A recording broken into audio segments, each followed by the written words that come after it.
Last time I looked at the correlation between the third and ninth Doctors, two very different incarnations, yet oddly connected by similar story arcs and character dynamics.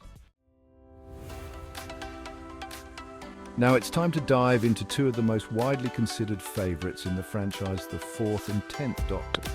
These two have defined their respective eras and are often hailed as the quintessential versions of the character. However, I'll admit I'm not a massive fan of these two, even though I find a lot of enjoyment in their stories. Not all, but some. It's a bit of a love-hate relationship for me. Welcome to the Snake Pit, where we're full of bile and venom. I'm Snake Damon, and today I'm going to explore how the series continues to echo its past, both on and off the screen. Whether it's intentional or just a curious twist of fate. This is the beginning of the fan favorites, and it's funny how they both start off absent from a good portion of their introductory stories. Well, the first episode at least. The fourth Doctor spends much of Robot first episode lying unconscious or under Harry Sullivan's care, while the 10th Doctor is similarly out of commission for much of the Christmas invasion. Obviously, the first episode needs to set the tone for the new Doctor, but that doesn't fully happen until later in both cases. It's almost ironic how someone who spends part of their first episode out of the picture would rise to become the fan favorite of a generation, defining what it means to be the Doctor for so many viewers. This Doctor is the first in a while to have a crossover companion, Sarah Jane Smith for the 4th and Rose Tyler for the 10th, to see him through his regeneration. Yet, in a pattern that mirrors each other, both companions practically immediately depart from his travels. Well, that is considering how long each respective actor was in the role of the Doctor, setting the stage for new companions and new dynamics that would come to define their runs. This incarnation would introduce a whole new generation to the creator of the Daleks, Davros. He would also reintroduce classic villains like the Cybermen and the Sontarans, not to mention the fact that both incarnations faced not one but two different versions of the Master.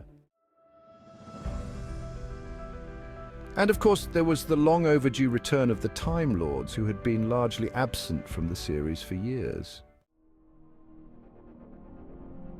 On top of that, these Doctors brought in popular new villains that didn't have a follow-up story for many years, leaving a lasting impact, but also a sense of unfinished business.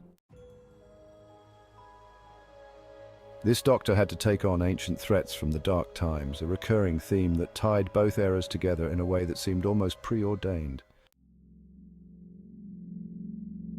While similar in style, nothing is ever more present than the fact that things were changing behind the scenes. The fourth Doctor's era marked a slow change in leadership as the show transitioned from one producer to another, while the 10th Doctor's tenure saw a similar shift as the series moved from Russell T Davies to Stephen Moffat. Both eras were also marked by an on-screen, off-screen romance between the Doctor and an actress on set, something that added a layer of meta-narrative to their stories that fans couldn't ignore.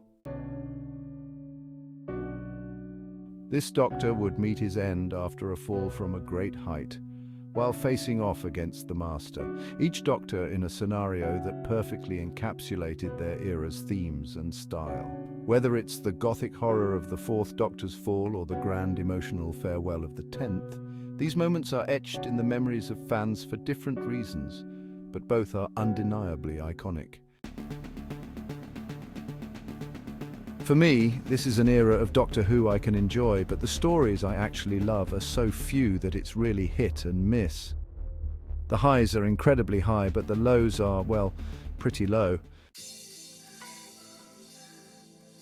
Unfortunately, this wouldn't be the last time we see either of these actors in the role, as they both return for multiple specials, which adds another layer of complexity to how these eras are viewed in hindsight. Next, I'll be looking at the Doctors I least enjoyed, or so I thought, so brace yourselves for some real venom.